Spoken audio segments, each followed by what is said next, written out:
In this video, I want to give some backstory about Mom's fire starting process in the kitchen stove that Mom did every morning.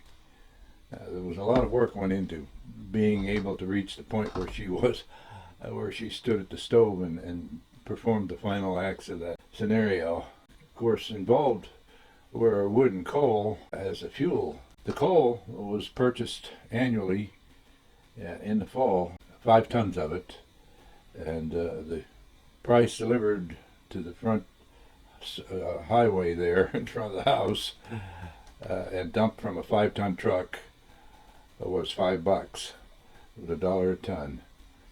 And of course, that 5-ton pile then had to be moved from along the road there in front of the house to the woodshed by wheelbarrow. So a 5-ton pile of coal makes a lot of wheelbarrowfuls of coal, but it had to be done, and before it got rained and too much weathering, because it'd be too damp then for Mom to easily start the fire in the morning. So when that coal was delivered, it was always a rush to get that stuff moved to the coal shed. And that meant wheeling around the house and down the hill into the coal shed below the house. Fortunately, the wheelbarrow was empty on the way back up the hill, but still, it was quite a job and took several days to do. A wheelbarrow full of coal didn't make a large dent in that pile, but eventually that was accomplished. Dad did part of it, and I did part of it. And well, I did what I could when I was younger, but as I grew older, the whole burden fell on me.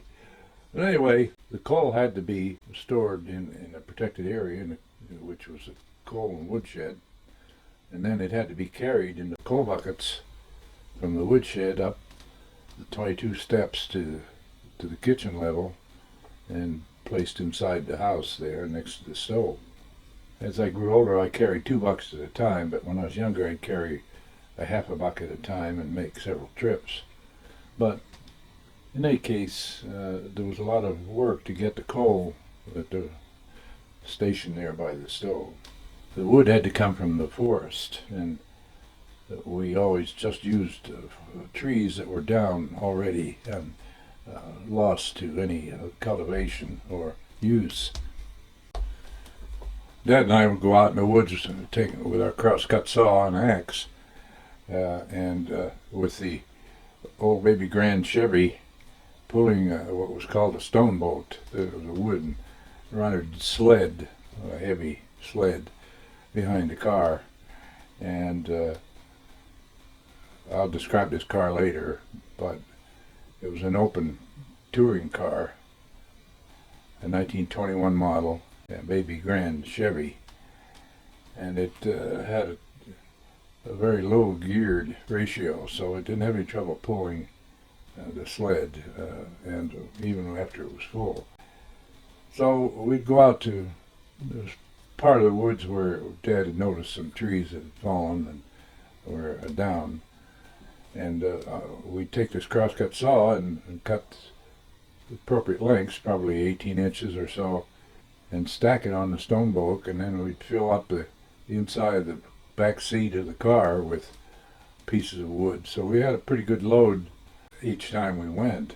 I remember one time we pulled up to this tree, and we drove through the woods and wove around the trees and so forth. The trees weren't that dense for the most part, but in any case, we pulled up near this downed tree, and we cut it up, and after a couple of hours work, we had cars stacked full of wood and a stone bulk.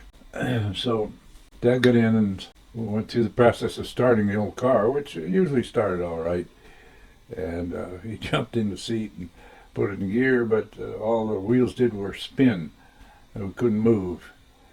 And after some examination, we realized that he'd pulled over a rotten stump that wasn't very visible under the leaf covering that it had.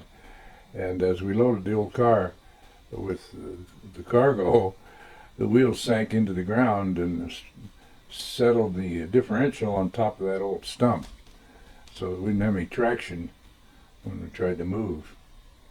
So that was a real chore getting that car off of there. We had to unload it, of course, to get the weight off of the axle and differential.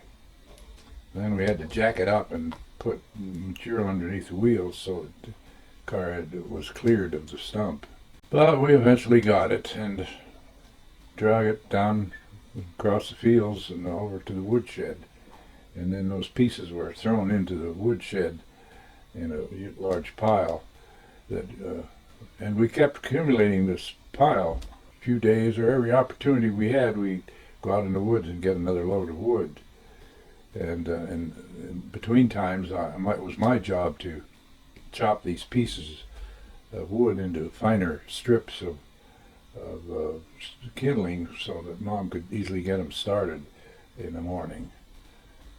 So the way I did that, we had a piece of stump in the entrance of the woodshed I used as a chopping block, and I'd stand the end of the piece on the top of the block vertically. Then with the axe handle between my legs and my left hand holding the stick, I swung the axe with my right hand and split the wood. You know, when I think about that, my axe was not missing my hand by a great deal, and it's fortunate that I didn't lose a finger or two during all that process, because I did that for many summers, and I cut thousands of pieces of pine. I'd say the pieces that I tried to get were no larger than 2 inches square, and the pine was the best because it had pitch in it that easily ignited. So by the end of the summer, before winter came, I had a large pile of splintered and cut up the firewood ready for Mom's use during the winter. And of course, when it came time to carry them in the house, they had to be picked up one piece at a time in a large armload and carried up those steps to the kitchen and put in a wooden box there that we called a wood box. And of course, when all the fuel, wood and coal that is, was placed in the appropriate locations in the kitchen, they had to be used. And of course, Mom started the fires the first thing every day in the morning, early, by by working the grates and dumping the clinkers out of the bottom of the firebox there in the stove. And then she'd place newspapers and my firewood in there and light them with a big wooden match. And when the wood was ignited, then she'd start adding coal carefully, small amounts, and get the coal going. It took several hundred degrees of heat to ignite the coal, and then she'd gradually feed more and more coal until the entire fire was composed of burning coal.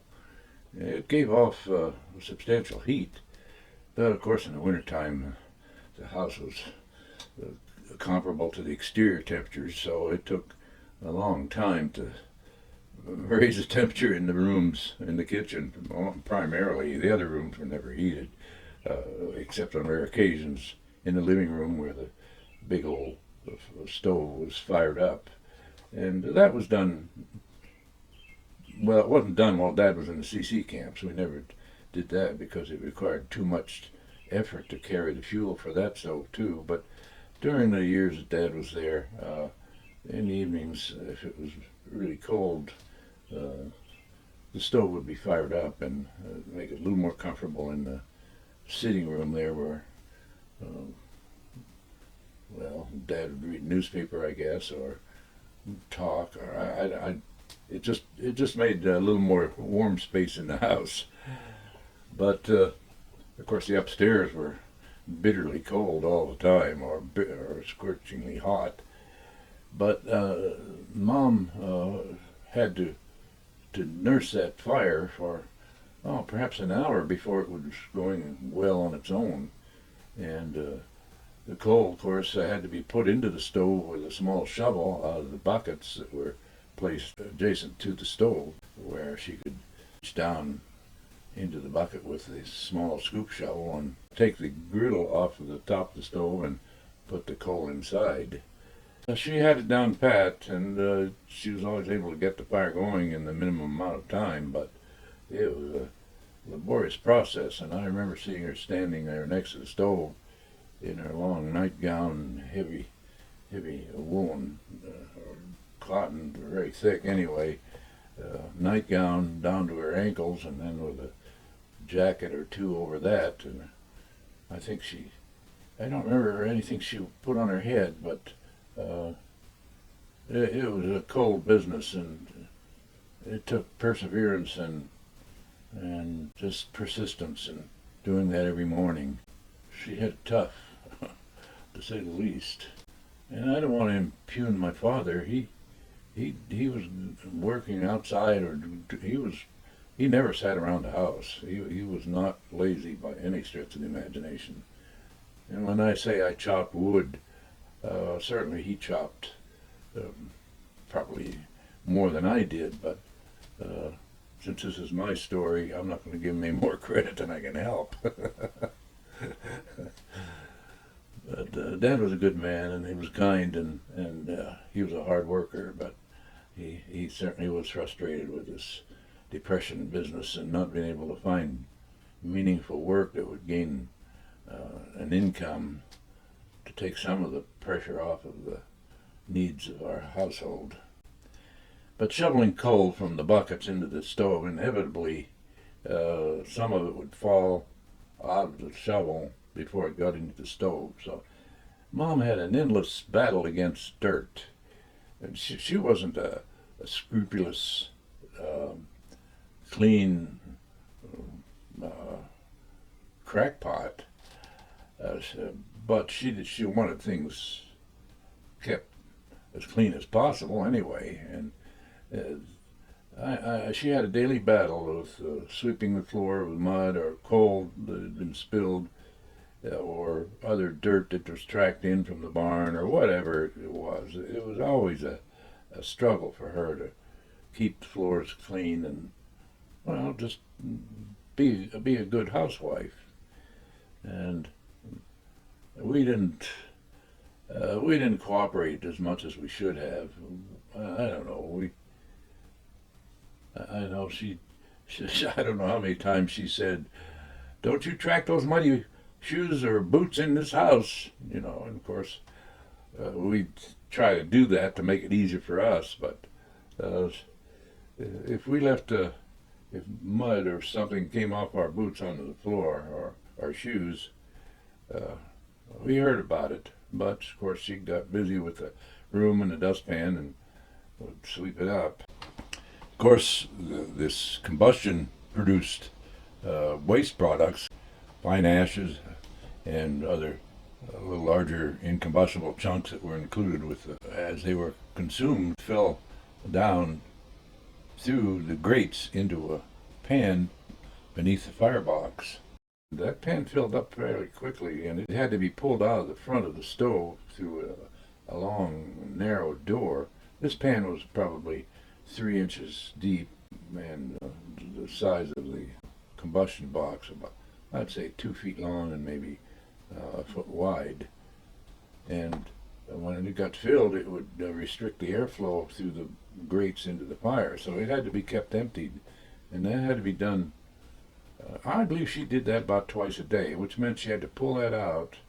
And of course, there was a lot of dust and ashes and so forth that came out with it and fell on the floor. So she had to put paper down to catch all that, and then carefully carried outside. And so I think she threw that on the garden area there.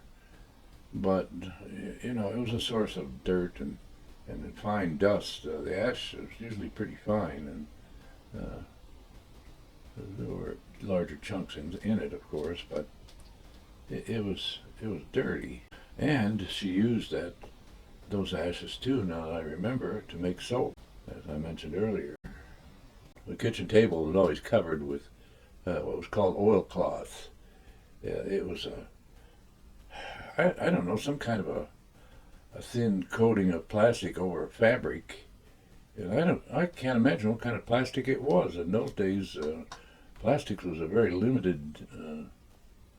The only plastic I know of in those early days was isinglass, and I can't believe that isinglass was part of that. But It was some kind of a slick, fairly tough film on top of this cloth, and that was brightly painted, or bright patterns printed on it, either checks or flowers or something in bright colors. So I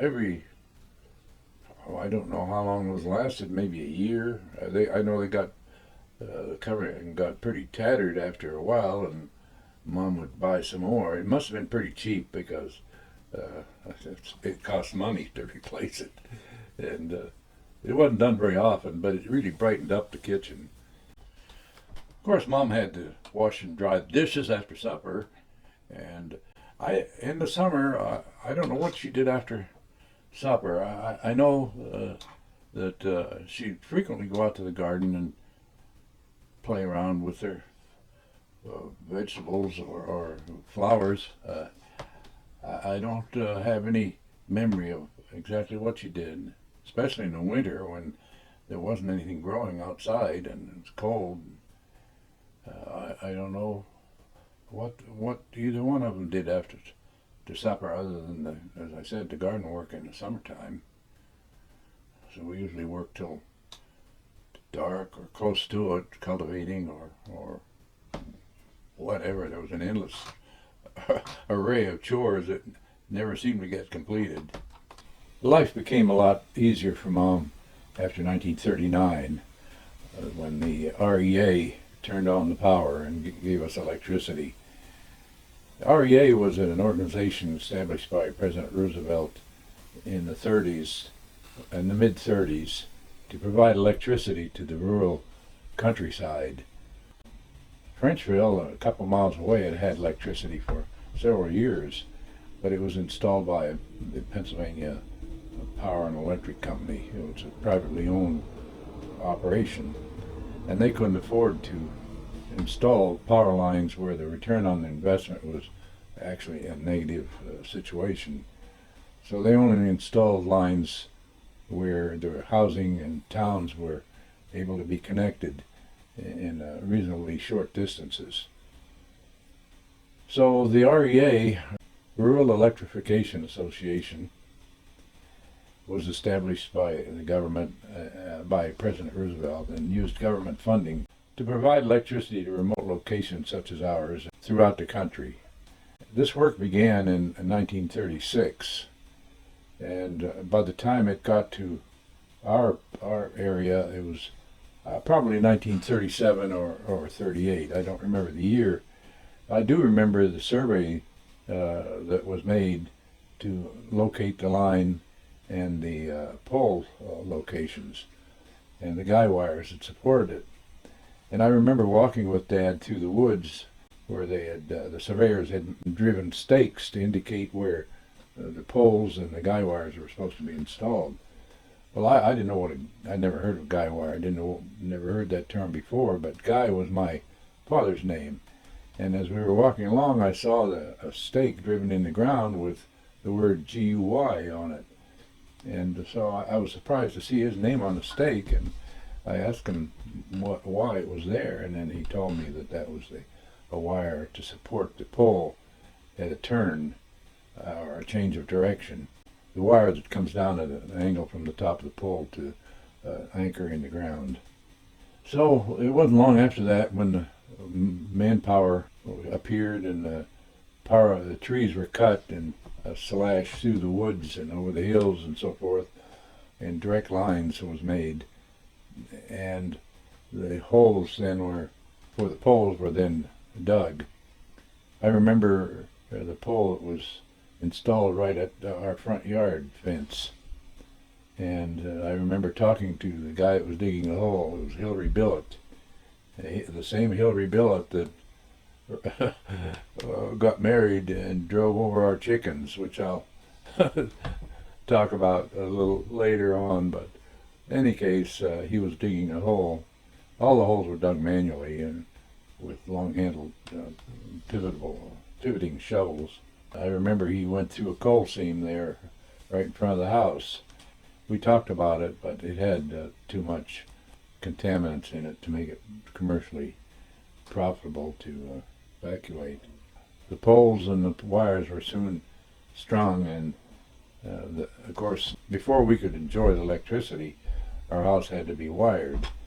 And my dad hired his nephew, son of his sister Helen, who lived in Clearfield, and his name was Paul Malloy, and he was an electrician. So he came down, I remember, and since our house was a planking construction, it made installation of the wiring and receptacles difficult. So, but he installed a little fuse box in the basement with two glass fuses, 10 amp capability. So we had two circuits in the house with 10 amps available on each one, which is a pitiful amount compared to, well, my house here has 200 amps, and it's just barely sufficient really for all my tools and everything. But just think, only two 10 amp fuses, and in those days the fuses were made out of glass and screwed in to a socket similar to the socket on a light bulb, and there's a little wire handle sticking out the side of the box where you could disconnect the circuits, to those two circuits simultaneously from the power supply. I remember visiting Paul and his family one time when I was small. We had Sunday dinner, and they had a refrigerator in the dining room. In those days, refrigerator compressors and the motors made a lot of noise. And so Paul took the guts out of the refrigerator and put it down in the basement and extended the Freon lines up to the evaporator and condenser that was in the box itself. So the thing was absolutely silent, and was pleased that he was able to do that and get the noise out of the kitchen. And nevertheless, we had a receptacle in each room, and the code then, I don't even know if there was a code, but anyway, it was sufficient for what we had then, because all we had was a refrigerator. Well, we didn't have anything, and the first thing that, after the power was turned on and we had light bulbs instead of a kerosene lamp, was to get a refrigerator. So Mom and Dad went to Clearfield, and this was 1939, and Dad was beginning to get some work, and they went to a appliance store up there and bought a 6-foot Frigidaire refrigerator. And I remember the day they delivered it, they were unloading it, and they dinged the side of the box. It made a rather sharp ding, and noticeable. Certainly it didn't affect the function of the refrigerator, but Dad and Mom agreed that they didn't want it with a dent in it. So the driver, of course we didn't have a telephone or any way of communicating with the store in Clearfield, but the driver had the authority, and he took $10 off of the price of it. And so Dad got that refrigerator for $90. And that was a great help to Mom. And of course I didn't have to carry milk then down to the spring every day and go down and get it when she needed some. And then it had ice cubes in it, and which is something we never had. Even in the winter, we didn't cut ice or make anything out of ice. And then of course Mom broke out her stuff that she'd had when they were first married, and before she was married she had some stuff. So now we had an electric toaster, which eliminated the need to hold a slice of bread over the open fire in the stove. And she had an electric iron. That eliminated those sad irons, so they got forever relegated to the outshed. But most of all, too, was a washing machine. And the old Maytag was hauled out of its slumber and brought up on the back porch. And from then on, Mom had an electric washer and a wringer that she didn't have to crank by hand, and she didn't have to scrub the clothes on the corrugated board anymore. Essentially, she could keep her hands out of the water. So that really gave her eliminated a lot of hard, backbreaking work for her. Of course, she still had to hang them up on the clothesline. I bought Mom a dryer in 1961, along with an automatic washer, so that she could do it all right there in the kitchen. In 1969, a professor from the University of Pennsylvania State College came to Frenchville and spent some time and recording the conversations of old French. For example, my Uncle Charlie and other old Frenchmen around there, and wrote an article in some scientific journal that about the purity of the French pronunciation in Frenchville. It hadn't been altered or changed in any way since the time of the immigration in the early 1830s and 40s. And he remarked on how unique it is to listen to that, listen to a conversation in that ancient pronunciation. And he predicted that soon there won't be any more French spoken in Frenchville. And unfortunately, I think by about the year 2000, I became the last of the French-speaking people who learned the language from their parents at the supper table, let's say, at their home anyway, when they were children. But it's sad in a way, but that's life in a big city. In the Globe Peugeot Press, pages 62 and 64, and this was written in about 1980. It says, and I'm going to quote it verbatim here, so I'm going to read it to be sure I'm accurate. Going to Frenchville can't be an afterthought. You have to make up your mind to make the trip. No place in Pennsylvania could care less about enticing tourists. In fact, as recently as the 60s, researchers going there preferred to travel in pairs because they expected to be unwelcome to the point of shotgun fire. I don't know how they ever got that impression. That really is a stretch, because it's not true, but it was published anyway. It was rifles that were used by the natives, not shotguns. You can't believe anything you read anymore. The little village of 700 people hides in a pocket of the hills in the mountainous area of Clearfield County, near no major city or important landmark. That's true. Your drive takes you through the kind of countryside that science fiction movie producers look for to film prehistoric Earth. The trip over the pitted blacktop roads through the remains of played-out strip mines, some of them growing scraggly conifers planted as part of a reclamation project. That's true. The few outsiders who venture to Frenchville come because of the language. People in Frenchville speak classically pure French, without any American accent and without the slang of contemporary French streets. Hardly a generation ago, most of the adults could not read or write French. And even the inscriptions on tombstones are misspelled and grammatically incorrect. But the people speak French flawlessly.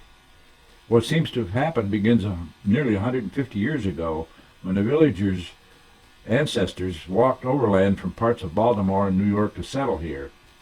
Apparently they walked because they signed a purchase agreement for what seemed like a bargain terms. 12 acres free for each 50 bought. That's a new twist that I hadn't heard before, but it's certainly possible. They didn't understand that they were making a deal for isolated land inaccessible by normal transport. In this location, people farmed, mined, worked nearby railroads as they developed and stuck together, speaking French among themselves. That's true. That's accurate. Outside the community, they spoke little English, but since nobody got into extended conversations with foreign miners and railroad workers, it didn't add up to much. As new inventions came along, the villagers simply incorporated English words into their talking.